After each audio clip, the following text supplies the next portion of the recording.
లూకాసు వార్త 21వ అధ్యాయము ధ్యానం. 21వ అధ్యాయంలో 38 వచనాలు ఉన్నాయి. ఈ 38 వచనాలు కూడాను యేసుక్రీస్తు ప్రభువు వారి యొక్క పరిచర్యలో చివరి దినాల్లో చెప్పిన వివరణలు. మనకు మత్తయి సువార్త 24వ అధ్యాయంలో శిష్యులు ఆయన యుగాంతానికి ముగింపు ఎప్పుడు అని అడిగిన సందర్భంలో చెప్పినటువంటి వ్యాఖ్యానాలకు ఇవి సమరూపక వివరణలుగా మనం భావించవచ్చు. మొదటి వచనం నుండి 4వ వచనము వరకు ఉన్న వాక్య భాగంలో కానుకలు పెట్టె వద్ద యేసు నిలిచి ఉన్నప్పుడు పేద విధవరాలు వేసిన కానుకలను గురించి ఆయన ప్రశంసించిన విధానం. 5వ వచనం నుండి 9వ వచనం వరకు దేవాలయాన్ని గుర్చినటువంటి వివరణ. మరియు ఇవి ఎప్పుడు జరుగుతాయి, దేవాలయం పడగొట్టబడటం ఎప్పుడు జరుగుతుంది అన్నప్పుడు కొన్ని విశేషమైన వివరాలు ఇచ్చారు. ఆ తర్వాత ఎండ్ టైమ్స్లో జరిగేటువంటి, అంటే కాలాంతము అని చెప్పబడిన సందర్భంలో, అంత్యకాలం అని చెప్పబడిన సందర్భంలో జరిగేటువంటి విశేషమైన వివరాలు, అనగా క్రీస్తు విరోధి పరిపాలనలో సంభవించేటువంటి పరిస్థితులు మనకు 10వ వచనం నుండి 28వ వచనం వరకు కూడాను ఓవరాల్గా దానికి సంబంధించినవే చెప్పబడ్డాయి. ఇక 29 నుండి మనకు 33వ వచనం వరకు అంజూరపు వృక్షము మరియు ఇతర వృక్షాలను చూస్తే అర్థమవుతుంది అంటూ ఉదాహరణగా చెబుతూ కొన్ని ప్రత్యేకమైనటువంటి సంగతులు జరుగుతున్నప్పుడు మీరు తెలుసుకోవాలి ప్రభువు రాకడ సమీపం అని చెప్పాడు. 34 నుంచి 36వ వచనం వరకు కూడా అకస్మాత్తుగా రాబోతున్నటువంటి క్రీస్తు యొక్క రెండవ రాకడ, దాని కొరకు ఏ విధంగా సిద్ధపడి ఉండాలి అనేది చెప్పాడు. 37, 38 వచనాల్లో ఆయన ప్రతి రాత్రి కూడాను ఒలివ కొండకు వెళ్ళి ప్రార్థన చేస్తూ ఉన్నాడని, ఆయన మాటలు వినటానికి దేవాలయం దగ్గరికి తెల్లవారుజామునే ప్రజలు పోగు కావటం ప్రారంభించారు అనేది చెప్పాడు. ఇది లూకా గారు ఈ విధంగా ఈ అధ్యాయాన్ని ఫ్రేమ్ చేశాడు. ఇక మొదటి వచనం నుండి వచనాన్ని ధ్యానం చేద్దాము. మొదటి వచనం నుండి 4వ వచనం వరకు నేను చదువుతాను. నేను చదివిన ప్రతి బైబిల్ భాగాన్ని తర్జుమాదారుడు తన సొంత భాషలో చదవాలి. ప్రతి భాషలో ఇది తర్జుమా కావాలి. నా మాటలు ఖచ్చితంగా తర్జుమా కావాలి. ఎందుకంటే మీ ద్వారా ఇతర భాషలు కూడా తర్జుమా అవుతూ ఉండవచ్చు. కానుక పెట్టెలో తమ కానుకలను వేస్తున్న ధనవంతులను ఆయన పారజూచెను. కానుకల పెట్టెలో తమ కానుకలను వేయుచున్నటువంటి ధనవంతులను ఆయన పారజూచెను. యేసుక్రీస్తు ప్రభువారు కానుకల పెట్టె దగ్గర నిలిచి ఉన్నారు. ప్రజలు కానుకలు తెచ్చి వేస్తున్నారు. ఆయన ఆ దృశ్యాన్ని చూస్తున్నాడు. It is nothing but an open plate system. కానుకల పెట్టెలో అన్నప్పుడు పెట్టె రహస్యమైన పెట్టెలో కాదు, ఓపెన్ ప్లేట్ ఆఫరేటరీ అని ఉంటుంది చూశారు. దానిలో వారు ఆ కానుకల పెట్టెలో కానుకలు వేస్తున్నప్పుడు జరిగిన సంఘటన, విచిత్రమైన సంఘటన యేసుక్రీస్తు ప్రభువు వివరించారు. అదేమిటంటే, ఒక పేద విధవరాలు 2 కాసులు అందులో వేస్తూ ఉండగా యేసు చూచారు. ఈ బీద విధవరాలు అందరికంటే ఎక్కువ వేసింది అని మీతో నిజంగా చెబుతున్నాను అన్నాడు. వారందరూ తమకు కలిగిన సమృద్ధిలో నుండి కానుకలు వేసిరు, కానీ ఈమె తన లేమిలో తనకు కలిగిన జీవనమంతయు వేసినని వారితో చెప్పారు. యేసుక్రీస్తు ప్రభు అక్కడ పేద విధవరాలు 2 కాసులే కానుక వేసింది. 2 కాసులు అంటే very very very minimum money, చాలా తక్కువ. 2 కాసులు అంటే చాలా తక్కువ. కానీ ధనవంతులు చాలా ఎక్కువ వేస్తున్నారు. వారు కంటే, ఇక్కడ ఉన్నవారందరికంటే ఈమె తను అత్యధికంగా వేసింది, ఎక్కువగా వేసింది అన్నాడు. కారణం 2 చెప్పాడు. 1 ఆమె లేమిలో ఉంది, 2 తనకు కలిగిన జీవనం అంతా ఇచ్చింది. దేన్ని చూసి ప్రభు చెబుతున్నాడంటే ఆమె ఉన్న కండిషన్లో ఆ 2 కాసులు వేయటం చాలా ఎక్కువ. Jesus is comparing her charity and it's conditions with the charity and it's conditions of the others. ఇతరుల యొక్క పరిస్థితుల మధ్య వారిచ్చినటువంటి దాతృత్వానికి, అలాగే ఆమె యొక్క పరిస్థితుల మధ్య ఆమె ఇచ్చిన దాతృత్వాన్ని చూచినప్పుడు ఆమె లేమిలో వేసినది.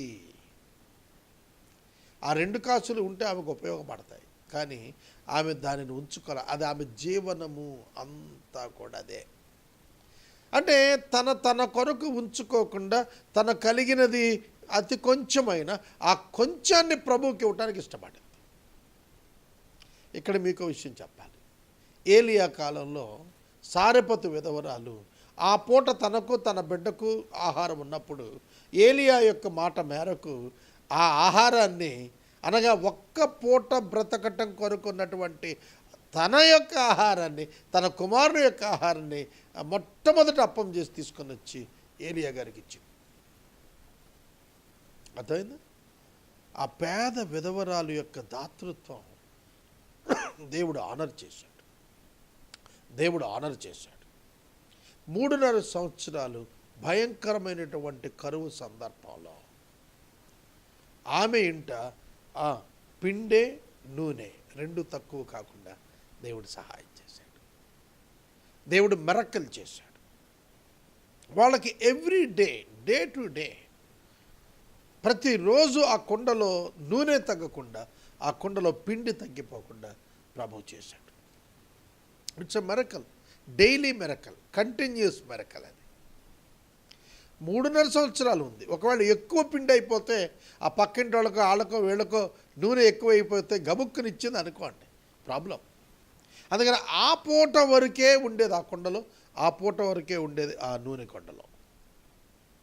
కనుక ఆమె జీవనమంతా ఇచ్చింది. జీవనమంతా ఇవ్వటం అంటే, జీవనము అంటే బ్రతకటానికి తనకు ఉన్న ఏకైక సోర్స్ని దేవునికి ఇచ్చేస్తుంది. అందుకనే ప్రభు అన్నారు ఆమె హృదయం గొప్పది.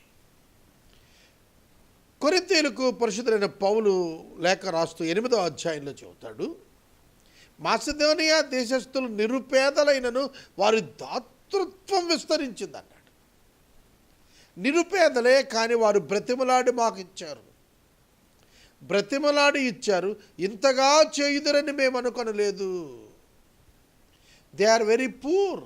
తర్వాత వాళ్ళు చాలా పరీక్షించబడ్డారు శ్రమల చేత, అయినా వారు ఇచ్చారు. Macedonian giving, poor widow giving, Zarephath widow giving, this are all are challenging us. మనల్ని సవాల్ చేస్తున్నాయి. దేవుని దృష్టిలో ఆమె యాటిట్యూడ్, ఆమె ఇన్నర్ హార్ట్ లెక్కించబడుతున్నాయి. Not in percentage. పేదవాళ్ళతో గొప్పవారితో ఇచ్చిన పర్సంటేజ్ ప్రభు లెక్కించడం లేదు, అమౌంట్ ఆయన అక్కడ చూడటం లేదు. He's looking at her heart. ఆమె యొక్క మనసును, హృదయాన్ని ప్రభు చూస్తూ ఈమె అందరికంటే ఎక్కువగా వేసినదని వారితో చెప్పాడు. ఎవరు మాట్లాడలేకపోయారు, ఎందుకంటే అది సత్యం. When God says something it must be truth. దేవుడు ఒకటి చెప్పాడంటే అది సత్యం, అందులో తిరగలేదు. ఇక తర్వాత 5వ వచనం నుండి చూడండి. కొందరు అందమైనటువంటి రాళ్లతో, అర్పితములతో శృంగారించబడినదైనటువంటి దేవాలయాన్ని గురించి మాట్లాడుతున్నారు. ప్రభు అన్నారు, ఈ కట్టడములు మీరు చూస్తున్నారే, వాటిలో రాతి మీద రాయి ఉండకుండా అవి పడద్రోయబడు దినములు వచ్చుచున్నవని చెప్పాను. పడద్రోయబడేటువంటి దినాలు వస్తాయి. శృంగారం అనేటువంటి దేవాలయం. అపోస్తలుల కార్యములు 3వ అధ్యాయంలో కూడాను పేతురు, యోహాను దానిలోనికి ఎక్కిపోయినారు. చాలా గొప్ప దేవాలయం అది. రిపేర్ చేశాడు హేరోదు గారు ఆ దేవాలయానికి. యూదులకు ప్రాణం దేవాలయం అంటే, దేవుని సన్నిధి వారికి అక్కడే దొరుకుతుంది. అయితే ఆ దేవాలయాన్ని గురించి ప్రభు అంటారు, రాతి మీద రాయి నిలబడకుండా పడిపోతాయి. ఆ పడద్రోయబడే దినాలు వచ్చేస్తున్నాయి అని అన్నాడు. చూడండి, వారు అకస్మాత్తుగా ఇది సంభవిస్తుందా, ఎప్పుడు సంభవిస్తుందనే డౌట్ వచ్చింది వాళ్ళకి. అందుకని బోధకుడా, ఇలాగైతే ఇవి ఎప్పుడు జరుగును, ఇవి జరగబోవనని సూచనలు ఏమిటి అని అడుగ్గా, మీరు మోసపోకుండా చూసుకొనుడి, అనేకులు నా పేరిట వచ్చి నేనే ఆయనననియు కాలము సమీపించిననియు చెప్పుదురు, మీరు వారి వెంట పోకండి. మీకు యుద్ధాలను గురించి కలహాలను గురించి వినినప్పుడు జడీకండి. ఇవి మొదట జరగవలసి ఉన్నవి కానీ అంత వెంటనే రాదు. మొదట ఒక సంభవం జరగాలి. అదేమిటంటే దేవాలయం పడగొట్టబడాలి. మీరు మోసగించబడటం కొరకైనటువంటి ప్రయత్నాలు జరగాలి. మీరు వింటుండగానే యుద్ధాలు కలహాలను గురించి వింటారు మీరు. ఇవి చాలా తక్కువ కాలంలో జరుగుతాయని ప్రభువు చెప్పాడు. ఎంతకాలం? క్రీస్తు శకం 30లో ఆయన చనిపోతే క్రీస్తు శకం 70వ సంవత్సరంలో టైటస్ అనేటువంటి రోమన్ గవర్నర్ వచ్చి దేవాలయాన్ని పడగొట్టాడు, యూదులను తరిమివేశాడు. అప్పుడే వాళ్ళు విశ్వవ్యాప్తంగా చెదిరిపోయారు. దేవాలయము శృంగారం అనేటువంటి విధంగా అలంకరించబడినటువంటి ఆ దేవాలయం రాతి మీద రాయి లేకుండా యూదుల చేతే పడగొట్టబడి, ఆ రాళ్లను యూదులే స్వయంగా తీసుకెళ్ళి బెన్ హిన్నోము అనే వేస్ట్ మెటీరియల్ని తగలేసేటువంటి ఆ లోయలో పారేశారు. ఆలోచించండి. యేసుక్రీస్తు ప్రభు వారి యొక్క రక్తాపరాధము మీ మీద, మీ పిల్లల మీద ఉంటుంది అనేది మనం చూస్తున్నాం. వారు కోరుకున్నారు మా మీద, మా పిల్లల మీద ఉండాలని. మీ మీద, మీ పిల్లల మీద ఉంటుంది అనేది వాస్తవమైన సత్యం అనేది ప్రభువు ఇక్కడ జ్ఞాపకం చేస్తున్నాడు. మరియు ఆయన వారితో ఇట్లనెను, 10వ వచనం నుంచి ఆయన మరొకటి చెబుతున్నారు. మరియు ఆయన వారితో ఇట్లనెను, జనము మీదకు జనమును, రాజ్యము మీదకు రాజ్యము లేచును, అక్కడక్కడ గొప్ప భూకంపములు కలుగును, తెగుళ్ళును కరువులు తటస్థించును, ఆకాశము నుండి మహాభయోత్పాతములు గొప్ప సూచనలు పుట్టును. ఇవన్నీ జరగక మునుపు వారు మిమ్మల్ని బలాత్కారముగా పట్టి నానామము నిమిత్తం మిమ్మల్ని రాజుల ఎద్దుకుని అధిపతుల ఎద్దుకు తీసుకుని పోయి సమాజ మందిరమును చెరసాలకు అప్పగించి హింసిస్తారు. ఇది సాక్షార్థమై మీకు సంభవించును. కాబట్టి మేమేమి చెప్పుదామా అని ముందుగా చింతింపకుండాని మీరు మనసులో నిశ్చయించుకునండి. మా విరోధులందరూ ఎదురాడుటకును, మీ విరోధులందరూ ఎదురాడుటకును కాదనుటకును వీలు కాని వాక్కును జ్ఞానమును నేను మీకు అనుగ్రహించును. చూడండి, తల్లిదండ్రులు, సహోదరుల చేత, బంధువుల చేత, స్నేహితుల చేత మీరు అప్పగించబడతారు. వారు మీలో కొందరు చంపిస్తారు. నా నామం మీద మీరు మనుషుల చేత ద్వేషించబడతారు, కానీ మీ తల వెంట్రుకల్లో ఒక్కటైనా నశింపదు. మీరు మీ ఓర్పు చేత మీ ప్రాణాలను దక్కించుకుంటారు. అపోస్తల్స్కు సంభవించబోయేటువంటి కండిషన్స్ ఆయన తెలియచేస్తున్నాడు. ఇక్కడ మనకు అపోస్తలులు అనుభవించే పరిస్థితులతో పాటుగా క్రైస్తవ ఆదిమ సంఘం అనుభవించేటువంటి శ్రమలతో పాటుగా రెండవ కోణం ఆవిష్కరించబడుతోంది. అదేమిటంటే యేసుక్రీస్తు ప్రభువారి యొక్క రాకడ ముందస్తు కాలంలో సంఘము కొన్ని హింసల గుండా, శ్రమల గుండా వెళుతూ విస్తరిస్తుంది. కనుక దీని అప్లికేషన్ మనం అర్థం చేసుకుంటే చర్చికి అన్వయించుకుంటాము, కానీ ఇది చర్చికి సంబంధించింది కాదు. ఇజ్రాయేల్ హిస్టరీలో సంభవించబోయేదే ప్రభువు చెబుతున్నాడు. ఇజ్రాయేల్ హిస్టరీ ఏం చెబుతోంది? 70 వారాల యొక్క చరిత్రలో 70వ వారం ఇంకా ప్రారంభం కాలేదు. క్రీస్తు యొక్క సంఘం ఆకాశ మధ్యమానికి ఎత్తబడినప్పుడు 7 సంవత్సరాలు అక్కడ ఉంటుంది. అదే సమయంలో అదే 7 సంవత్సరాలు భూమి మీద 70వ వారం పూర్తవుతుంది. ఆ 70వ వారం క్రీస్తు విరోధి యొక్క పరిపాలనలో ఉంటుంది. ఆ సందర్భంలో మొదటి 3.5 సంవత్సరాలు యూదులను క్రీస్తు విరోధి మోసగిస్తాడు, శాంతి ఒప్పందంతో వారిని లోబరుచుకుంటాడు. 3.5 సంవత్సరాల తర్వాత దేవాలయంలో అపవిత్రమైనటువంటి దానిని కూర్చుండబెడతాడు. దానితో యూదులు తెలుసుకుని పారిపోతారు. దానిని గురించి ఈ మాటలు మనకు చెబుతున్నాడు. యూదులలోనే యూదులను అప్పగించేటువంటి వారు, కుటుంబంలోని వారిని అప్పగించేటువంటి వారు ఉంటారని చెబుతున్నాడు. ఇక 20 నుండి 28 వరకు కూడాను ప్రతిదండనా దినములు అంటే 7 ఇయర్ ట్రిబ్యులేషన్లో యూదులు పడేటువంటి పాటలను గురించి రాస్తున్నాడు.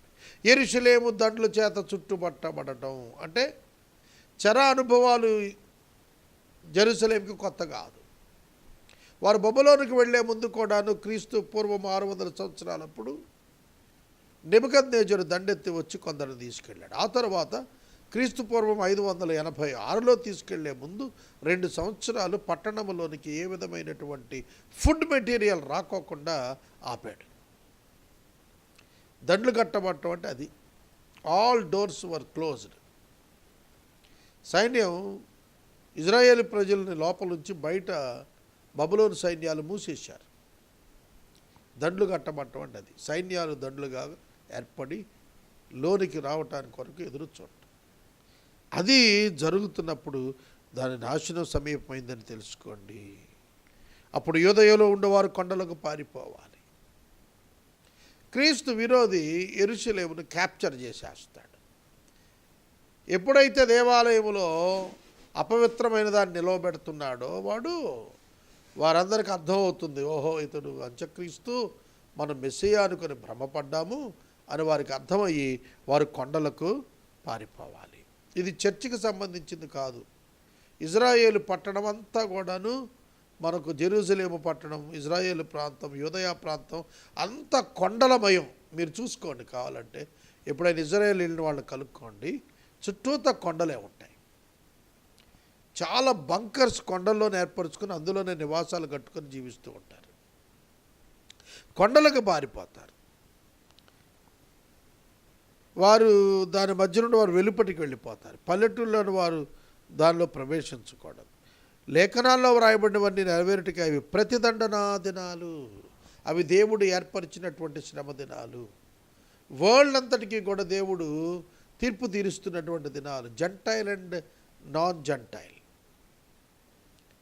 అంటే జూయిష్ అండ్ జంటైల్ పీపుల్కి దేవుడు తీర్పులు తీరుస్తున్నటువంటి అవి ప్రతిదండనా దినాలు. ఆ దినాలలో గర్భిణులకు పాలిచ్చు వారికి శ్రమ, భూమి మీద మిక్కిలి ఇబ్బంది, ఆ ప్రజల మీద కోపం వస్తుంది. ఈ ప్రజల మీద దేవుని కోపం వస్తుంది. వారి కత్తితో కూలిపోతారు. చెరపట్టబడిన వారే సమస్త అన్యజనుల మీద మధ్యకు పోతారు. అన్యజనముల కాలములు సంపూర్ణ మగవారికి యెహోవా యెరూషలేము అన్యజనుల చేత తొక్కబడుతుంది. అన్యజనుల కాలములు సంపూర్ణ మగ వరకు యెరూషలేము అన్యజనుల చేత తొక్కబడుతుంది. ఆ తర్వాత ప్రభువు వారు కనుక 7 ఏండ్ల పాలన అనంతరం యెరూషలేముకు వచ్చిన తర్వాత అక్కడ అన్యజనుల చేత ఇక అది ఆ పట్టణం తొక్కబడదు. దేవుడు ఆ విధంగా అన్యజనులను సంహరించిన తర్వాతనే తన ప్రజలతోనే అక్కడ పరిపాలన ప్రారంభిస్తారు. మరియు సూర్య చంద్ర నక్షత్రాల్లో సూచనలు, భూమి మీద సముద్ర తరంగాలు, ఘోషం వల్ల కలవరపడిన జనములకు శ్రమయు కలుగును. ఆకాశమందరి శక్తులు కదిలింపబడిన గనుక లోకము మీదకు రాబోచున్న వాటి విషయమై భయము కలిగి మనుషులు ఎదురుచూచు ధైర్యము చెడి కూలిపోతారు. అప్పుడు మనిషి కుమారుడు ప్రభావంతోను మహామహిమతోను మేఘారూఢుడై వచ్చుట చూచెదరు. డైరెక్ట్గా ప్రభు భూమి మీదకి రావటం. ప్రకటన 1:7 చూచిన వారు రొమ్ము కొట్టుకొని ఏడుస్తారని అంటాడే. Direct physical appearance of Jesus Christ on to the earth. భూమి మీదకు యేసుక్రీస్తు ప్రభు ప్రభావముతో ఆయన వచ్చేస్తున్నాడు, మహిమతో వస్తున్నాడు, మేఘారుడే వస్తున్నాడు. ఇవి జరుగ ఆరంభించినప్పుడు మీరు ధైర్యం తెచ్చుకోండి, మీ తలల పైకెత్తుకోండి, మీ విడుదల సమీపించిందని తెలుసుకోండి. It is for the Israel, not for the church. ఇశ్రాయేలీయుల జాతికి 70 వారాల యొక్క ఆ యొక్క 70 వారాలు కంప్లీట్ అయిపోయిన తర్వాత ప్రభు తన యొక్క రాజ్యాన్ని స్థాపిస్తాడు. అప్పుడు మీకు విడుదల సమీపిస్తుందని మీరు తెలుసుకున్నట్టున్నాడు. ప్రపంచవ్యాప్తంగా ఉన్న యూదులందరినీ ప్రభు సమకూరుస్తాడు. Resurrected Jews, resurrected holy people కూడా దానిలో జాయిన్ అవుతారు. అక్కడ వారందరూ కలిసి క్రీస్తు యొక్క రాజ్యం కింద వాళ్ళు పరిపాలించబడతారు. ప్రభు యొక్క వాగ్దానాలన్నీ కూడా ఇజ్రాయేల్ పట్ల ఏవైతే ఓల్డ్ టెస్ట్మెంట్లో ఉన్నవో, నెరవేర్చబడకుండా ఉన్నవో అవన్నీ వారికే చెందేటట్లుగా దేవుడు క్రీస్తు ద్వారా వారికి సమకూరుస్తాడు. ఇక 29వ వచనం నుండి 33వ వచనం వరకు, మరియు ఆయన వారితో ఒక ఉపమానాన్ని చెబుతున్నాడు. అంజూరపు వృక్షము సమస్త వృక్షాలు చూడండి, అవి చిగురించుట చూచినప్పుడు వసంతకాలం అప్పుడే సమీపమైందని మీరు మీ అంతట మీరే తెలుసుకుంటారు కదా. అలాగే ఈ సంగతులు జరిగినప్పుడు దేవుని రాజ్యము సమీపమైందని తెలుసుకోండి. ఏ సంగతులు? క్రీస్తు విరోధి యొక్క పరిపాలనా దినములు వచ్చాయి, వాటిలో మీరున్నారని మీరు తెలుసుకున్నప్పుడు మీకే అర్థం చేసుకోండి ప్రభు రాకడ సమీపిస్తోంది అని. మెస్సియా రాకడ సమీపిస్తోంది. చాలా తక్కువ దినాలు మీరు శ్రమలను అనుభవించబోతున్నారు. ఆ శ్రమలను ప్రభువే తక్కువ చేశాడు. ఎందుకంటే అవి తక్కువ చేయబడపోతే ఏ శరీరీ భూమి మీద నిలబడ్డం. అటువంటి ప్రమాదకరమైనటువంటి దినాలు దేవుడు ఆ 7 సంవత్సరాల యొక్క శ్రమల కాలంలో 7 పాత్రలు 7 బోరలు అయినా ఊది 7 బోరలు 7 పాత్రలు అవి ఆనాటి ప్రజల మీద కృమ్మరించబడటం, ఇవి 7 తెగుళ్ళు ఇవ్వటం, ఇవన్నీ కూడా చూస్తాం. వాటి వలన దేవుని యొక్క మహాప్రచండ కోపం మనుషుల మీద పడి ఆయన కోపం చల్లారినట్లుగా వారు కనబడుతుంది. మానవ పాపాన్ని బట్టి మానవ జాతి మీద దేవుడు కృమ్మరించబోయేటువంటి మహాభయంకరమైనటువంటి శ్రమలవి. మహాశ్రమల కాలం అంటారు దాన్ని. కనుక అవి సమీపించింది ప్రభు రాకడని మీరు తెలుసుకోండి. నా మాటలు ఎన్నటికీ గతింపవు. ఆకాశము భూమి గతించును కానీ నా మాటలు ఎన్నటికీ గతించవు. ఆకాశం భూమి గతించిపోతాయి ప్రభు చెప్పారు. మనం చూస్తున్న ఇప్పుడున్న ఈ ఆకాశము ఈ భూమి మిక్కుటమైన వేండ్రతో లయమైపోబోతున్నాయి. మనం నూతన ఆకాశం నూతన భూమి మీదకి తీసుకొని పోబడతాము. అదే మన నిరీక్షణ. 34వ వచనం నుండి 36వ వచనం వరకు, మీ హృదయములో ఒకవేళ తిండి వలన మత్తు వలన ఐహిక విచారం వల్ల మందంగా ఉన్నందున ఆ దినం అకస్మాత్తుగా మీ మీదకు ఉరి వచ్చినట్టుగా రాకుండా మీ విషయమై మీరు జాగ్రత్త పడండి. మీ విషయము మీరు జాగ్రత్త పడండి. యూదులకు ప్రభు హెచ్చరికిస్తున్నాడు. తిండి వల్ల ఐహిక విచారం వల్ల మిమ్మల్ని మీరు మత్తులుగా చేసుకోకండి. ఆ దినం అకస్మాత్తుగా వస్తుంది. భూమి ఎందంతటా నివసించు వారందరి మీదకి ఆ దినం వస్తుంది. కాబట్టి మీరు జరగబో వీటినెల్లా తప్పించుకొని మనుష్య కుమారుని ఎదుట నిలవబట్టుకు శక్తి గలవారగునట్లు ఎల్లప్పుడూ ప్రార్థన చేయొచ్చు. మెలకువగా ఉండండి. మెలకువగా ఉండండి. ఇది చాలా ప్రాముఖ్యమైన వాక్య భాగం. ప్రార్థన చేత ఎప్పుడు మెలకువగా ఉండమన్నాడు. ఇది కూడా ఇజ్రాయేలీలకు ప్రభు ఇస్తున్న హెచ్చరిక. ఆయన యొక్క రాకడ సందర్భంలో యూదులు శ్రమలను ఎదుర్కొంటున్నటువంటి కాలంలో ప్రార్థన చేత ప్రభు రాకడ కొరకు సిద్ధపడాలని వారి నిమిత్తం తెలియచేయబడుతోంది. 37, 38 వచనాలు, ఆయన ప్రతి దినము పగటి యందు దేవాలయములో బోధించుచు రాత్రి వేళ ఒలీవల కొండకు వెళ్ళుచు కాలము గడుపుచు ఉండెను. He is waiting for the time of the cross. ఆయన శిలువ సందర్భం కొరకు వచ్చాడు. దాని కొరకే ఆయన కాలాన్ని గడుపుతున్నాడు. పగటిపూట ఆయన దేవాలయాల్లో బోధన చేస్తున్నాడు. రాత్రిపూట ఒలీవల కొండకు వెళ్ళి ప్రార్థన చేస్తున్నాడు. ఒలీవల కొండలో పితరుల సమాధులు ఉంటాయి. మీరు వెళ్ళి చూసుకోవచ్చు. వేల సమాధులు ఉంటాయి ఒలీవ కొండ దగ్గర. నిశ్శబ్దమైన వాతావరణం రాత్రి వేళ ఆ ప్రాంతానికి వెళ్ళి ఒలీవ కొండకు వెళ్ళి ఆయన ప్రార్థనలు చేస్తుండేవాడు. ఆయన కలుసుకోవటానికి ప్రజలు ఆయన మాటలు వినటానికి పెందల కడనే లేచి ఆయన దగ్గరికి వచ్చేస్తున్నారు దేవాలయానికి. అంటే ప్రభు కూడా పెందల కడ దేవాలయానికి వచ్చేసేవాడు. ఉదయాన్నే ఆయన బోధ ప్రారంభం అయిపోయేది. సాయంకాలం అయినప్పుడు ఆయన ఒలీవల కొండకెళ్ళి ప్రభువుతో మాట్లాడేవాడు. దేవునితో మాట్లాడుతుండేవాడు, అనగా ప్రార్థన చేస్తుండేవాడు. ఆయన ప్రార్థనా జీవితాన్ని ఏనాడు నిర్లక్ష్యం చేయలేదు. That is the greatest success of his ministry. ఆయన పరిచర్యలో ఉదయకాలపు బోధ యొక్క ప్రభావం అంత బలంగా ఉండటానికి రాత్రి వేళ ప్రభువుతో ఆయన గడిపినటువంటి సమయాలే, దేవునితో ఆయన గడిపినటువంటి సమయాలే. కనుక ప్రార్థన మన జీవితాల్లో మిక్కుటమైనటువంటి శక్తి కలిగినటువంటిది. మన దైనందిన జీవితాన్ని విజయవంతంగా నడిపించేది మన ప్రార్థనా జీవితమే. 38 వచనాలు మనం ధ్యానం చేశాం కదా. వీటిలో కొన్ని ప్రత్యేకమైన అంశాలు మీకు లేవనెత్తి నేను చూపించాలని ఆశపడుతున్నాను. అందులో ఏమిటంటే, సమాధానము ఏమి చెప్పాలా అనే చింతను గూర్చిన భయం మీరు పడనక్కరలేదు అన్నాడు. చూడండి, ప్రభుత్వాలు యూదుల ఫేవరబుల్, క్రిస్టియన్కి యాంటీ ప్రభుత్వాలు ఆ రోజున ఉన్నాయి. ఎందుకంటే రోమన్ ప్రభుత్వం యూదులకు ఫేవరబుల్గా ఉంది, క్రిస్టియానిటీకి ఎగ్నెస్ట్గా ఉంది. ఎందుకంటే క్రిస్టియానిటీ అప్పుడే మైనారిటీ, యూదులు అప్పటికే మెజారిటీ.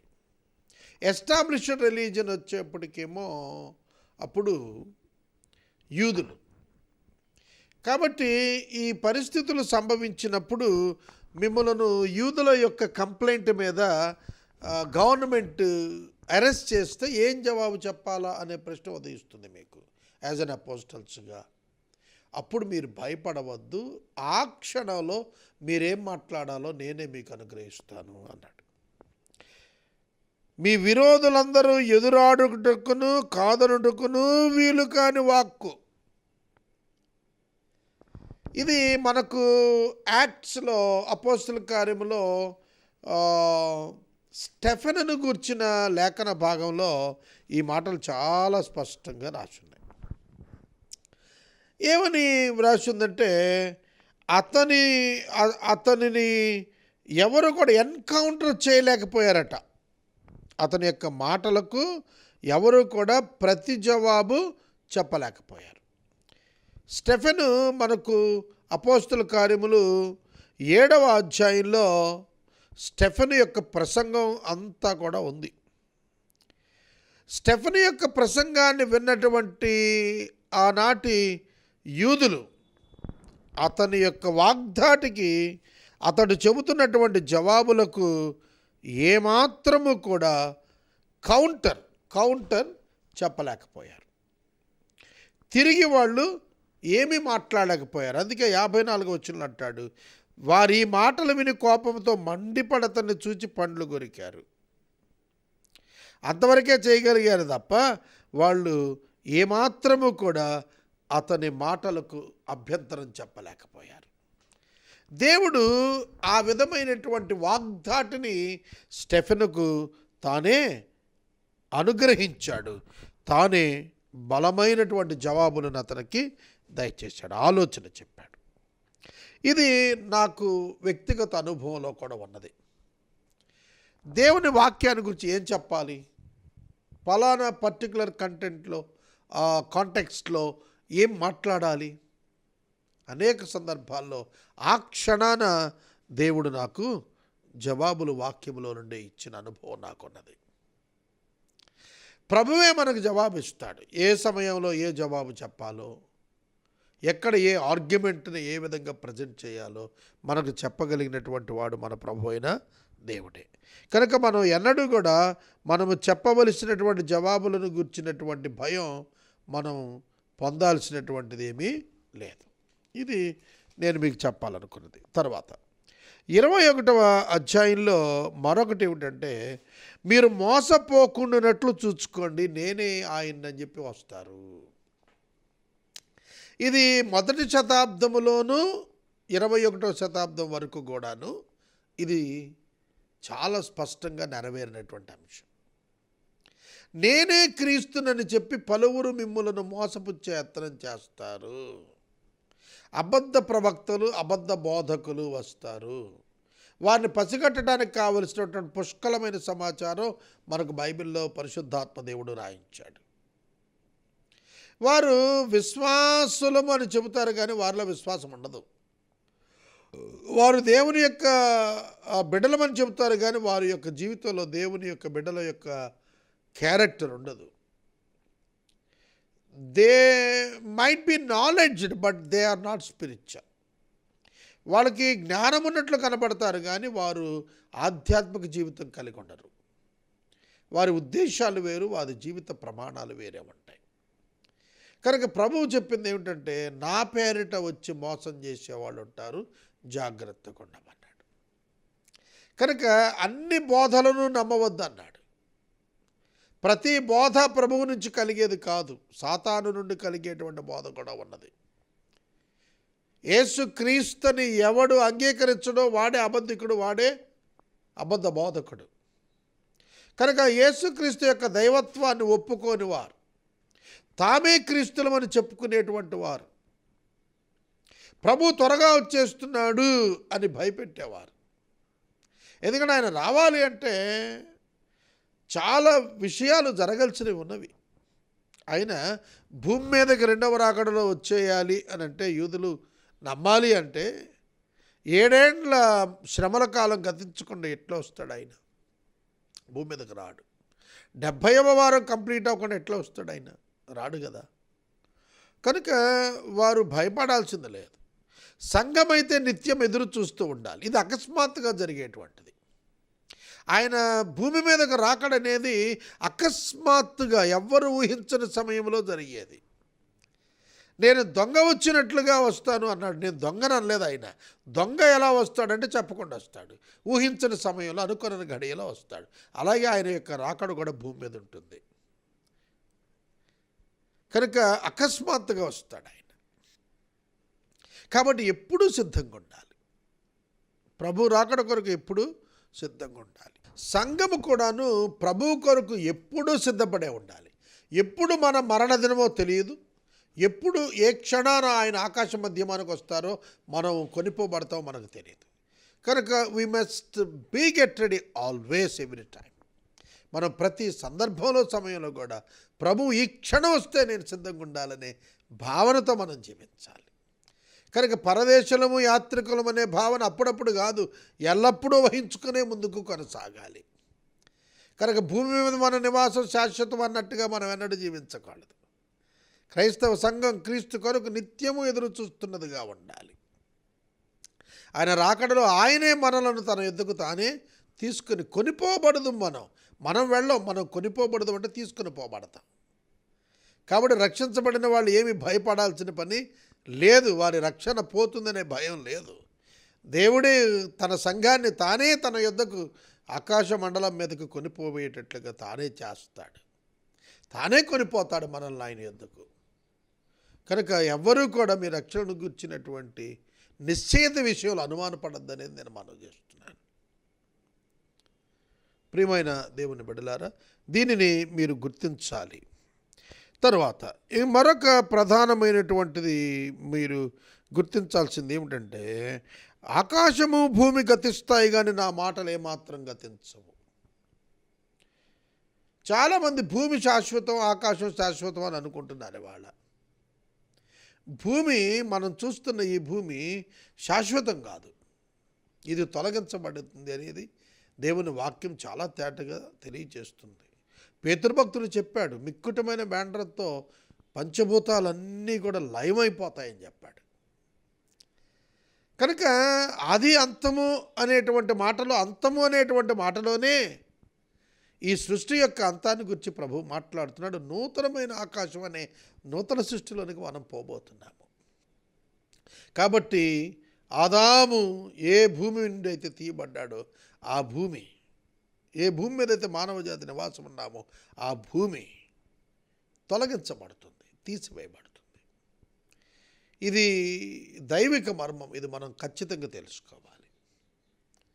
కనుక విశ్వాసులు ఉండబోయేది యేసుక్రీస్తుతో నూతన భూమి, నూతన ఆకాశం మీద, not on this earth for ever. ఇక్కడ 1000 ఏండ్ల పరిపాలన వరకు మాత్రమే దీని మీద యూదుల కొరకైనటువంటి వాగ్దానాలన్నీ నెరవేర్చడం కొరకు దేవుడు ఏర్పరచుకున్నటువంటి కాలం అది. అది సంఘం కొరకైనది కాదు. కనుక దీనిని మనం గుర్తుంచుకోవాలి. ఆయన మాటలు ఎన్నటికీ గతించవు. చూడండి ఎంత స్థిరమైనటువంటిదో దేవుని యొక్క వాక్యం. దీన్ని మనం గుర్తించాలి, మనం తెలుసుకోవాలి. తర్వాత యూదులు భూమి మీద 7 ఏండ్ల శ్రమల కాలాన్ని ఎదుర్కొంటారు. ప్రపంచమంతా దేవుని యొక్క తీర్పులను ఆ 7 సంవత్సరాల్లో అనుభవిస్తారు. కనుక ఆ 7 ఏండ్ల మహాభయంకరమైనటువంటి కాలంలో భూమి మీద మానవులందరూ కూడా దేవుని ఉగ్రత భరిస్తుంటే, ఆకాశ మధ్యంలో వివాహ మహోత్సవంలో ప్రభువుతో పాటు మనం సంతోషంగా జీవిస్తాం. మనం అంటే సంఘం, క్రీస్తు సంఘం. కనుక మన నిరీక్షణ గొప్పది. ఎస్కటాలజీ అంటారు. జరగబోతున్న సంఘటనల యొక్క వరుస క్రమాన్ని ప్రతి క్రైస్తవుడు అధ్యయనం చేసి మరి నేర్చుకోవాలి. ప్రభువు యొక్క రాకడ ముందు ప్రభువు రాకడ తరువాత జరిగే సంఘటనలు, ఆ తరువాత జరిగేటువంటి తీర్పు, సృష్టి యొక్క అంతము, నూతన ఆకాశం భూమి మీదకి సంఘం యొక్క ప్రయాణం, ఇవన్నీ కూడా ఎస్కటాలజికల్, ఇవన్నీ జరగబోతున్నటువంటి సంగతులు. వీటన్నింటినీ మనం క్రమంగా నేర్చుకోవాలి. అప్పుడే మన యొక్క విశ్వాసం స్థిరంగా ఉంటుంది. మనం పడిపోకుండా మన యొక్క ఆత్మలను మనం కాపాడుకోగలుగుతాము. వాక్య ధ్యానాన్ని ఇక్కడ నేను ముగిస్తున్నాను. 21వ అధ్యాయాన్ని మనం ముగించుకున్నాము.